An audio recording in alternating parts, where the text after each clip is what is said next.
ನಡುಗುತ್ತಾ ಧೈರ್ಯವಿಲ್ಲದವನಾದ ಮೇರೆಗೆ ಕರ್ತನು ಏನೆಲ್ಲ ತಿಳಿಸಿದನು, 2 ವಿಷಯಗಳನ್ನು ತಿಳಿಸು. ನಾನು ನಿನ್ನ ಪಿತೃಗಳ ದೇವರಾದ ಅಬ್ರಹಾಂ, ಇಸಾಕ್, ಯಾಕೋಬರ ದೇವರು ಅಂತ ಹೇಳಿದನು. ಅವನು ಇನ್ನು ಹತ್ತಿರಕ್ಕೆ ಹೋಗಿ ಅದನ್ನು ನೋಡಬೇಕೆಂದಿದ್ದಾಗ, ನೀನು ನಿಂತಿರುವುದು ಪರಿಶುದ್ಧ ಭೂಮಿ, ನಿನ್ನ ಕೆರಗಳನ್ನು ತೆಗೆದುಹಾಕು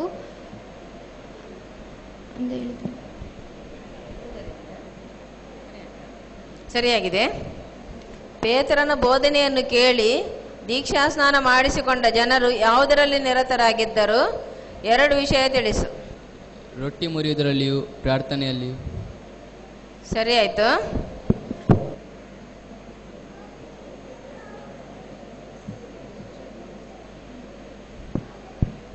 ಈ ಚಿತ್ರದಲ್ಲಿ ಕಾಣುವ ದೃಶ್ಯವೇನೆಂದು ಗುರುತಿಸಿರಿ. ಸೌಲನು ಸತ್ತವರ ಬೇತಾಳಿಕರ ಬಳಿಗೆ ಹೋಗಿ ಸಂವೇಲನನ್ನು ಕರೆಸಿದಾಗ ಸಂವೇಲನು ಬಂದು ದರ್ಶನ ಕೊಟ್ಟಂತ ದೃಶ್ಯ. ಸರಿ. ಸಮುವೇಲನ ಮಾತನ್ನು ಕೇಳಿದ ಕೂಡಲೇ ಆತನಿಗೆ ಏನಾಯಿತು? ಎಂದೋರಿನ ಸ್ತ್ರೀಯು ಅವನಿಗೆ ತಿನ್ನುವುದಕ್ಕೆ ಏನು ಕೊಟ್ಟಳು? ಸಂವೇಲನ ಮಾತನ್ನು ಕೇಳಿದ ಕೂಡಲೇ ಸೌಲನು ನೆಲಕ್ಕೆ ಬಿದ್ದನು. ಅವನಲ್ಲಿ ಬಲವಿಲ್ಲದ ಕಾರಣ ಅವನು ನೆಲಕ್ಕೆ ಬಿದ್ದನು.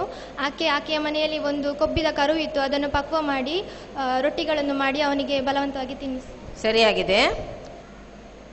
ಈ ಚಿತ್ರದಲ್ಲಿ ಕಾಣುವ ದೃಶ್ಯವೇನೆಂದು ಗುರುತಿಸಿ ಹಾಗೂ ಕಾಣುವ ವ್ಯಕ್ತಿಯರನ್ನು ಗುರುತಿಸಿರಿ.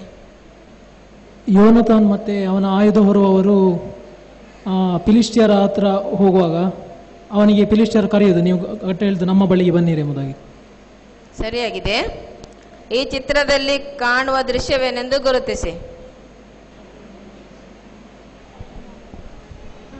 ನೆಬುಕದ್ನೆಚ್ಚರನು ನಿಲ್ಲಿಸಿದ ಪ್ರತಿಮೆಗೆ ಊರಿನ ಜನರೆಲ್ಲರೂ ಅಡ್ಡ ಬಿದ್ದಿರ್ತಾರೆ. ಆದರೆ ಅಜರ್ಯ, ಶದ್ರಕ್, ಮೇಷಕ್, ಅಬೇದ್ನೆಗೋ ಎಂಬವರು ಅಡ್ಡ ಬಿದ್ದಿದ್ದಾರೆ. ಸರಿಯಾಗಿದೆ ಉತ್ತರ. ಎಜಿಕೇಲ್ ಟೀಮ್ ಅವರಿಗೆ. ಈ ಚಿತ್ರದಲ್ಲಿ ಕಾಣುವ ದೃಶ್ಯವೇನೆಂದು ಗುರುತಿಸಿರಿ.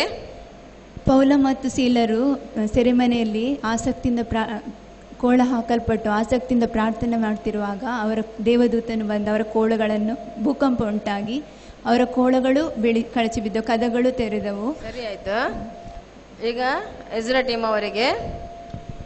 ಈ ಚಿತ್ರದಲ್ಲಿ ಕಾಣುವ ದೃಶ್ಯವೇನೆಂದು ಗುರುತಿಸಿರಿ. ಸ್ಟೆಫನನನ್ನು ಕಲ್ಲೆಸೆದು ಕೊಂದನು. ಸರಿಯಾಗಿದೆ. ಅದ್ಭುತ ಪ್ರತಿಮೆಯ ಕನಸಿನ ಅರ್ಥವನ್ನು ಯಾರೂ ಹೇಳದಿದ್ದಾಗ ರಾಜನು ಬಾಬೆಲ್ನ ಯಾರನ್ನು ಕೊಲ್ಲಬೇಕೆಂದು ಆಜ್ಞಾಪಿಸಿದನು? ಈ ಕನಸಿನ ರಹಸ್ಯವು ದಾನಿಯೇಲನಿಗೆ ಯಾವಾಗ ವ್ಯಕ್ತವಾಯಿತು? ಅವನು ಯಾರು ಹೇಳದಿದ್ದಾಗ ಅವರ ಶಕುನಿಕರು, ಮಂತ್ರವಾದಿಗಳು ಮತ್ತು ಜೋಯಿಸರು ಅವರನ್ನು ಎಲ್ಲ ಬಾಬೆಲ್ನಲ್ಲಿದ್ದವರನ್ನು ಕೊಲ್ಲಬೇಕಂತ ಹೇಳ್ತಾನೆ.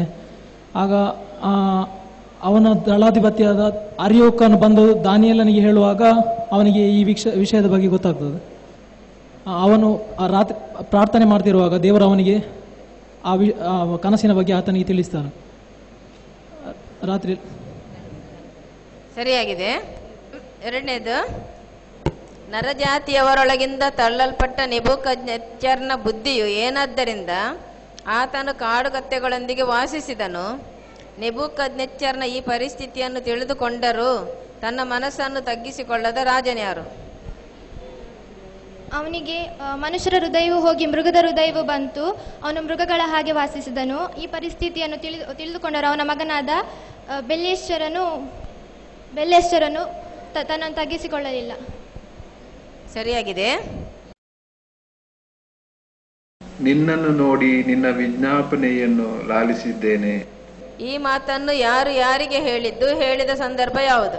ದಾವೀದನು ನಾಬಲನ ಕಡೆಯವರೆಲ್ಲ ಗಂಡಸರನ್ನೆಲ್ಲ ಕೊಲ್ಲಬೇಕೆಂದು ಹೊರಟಾಗ ಅಬೀಗೈಲಳು ಅವನನ್ನು ಎದುರುಗೊಂಡು ಆತನಿಗೆ ತನ್ನ ವಿಜ್ಞಾಪನೆಯನ್ನು ಮಾಡ್ತಾಳೆ.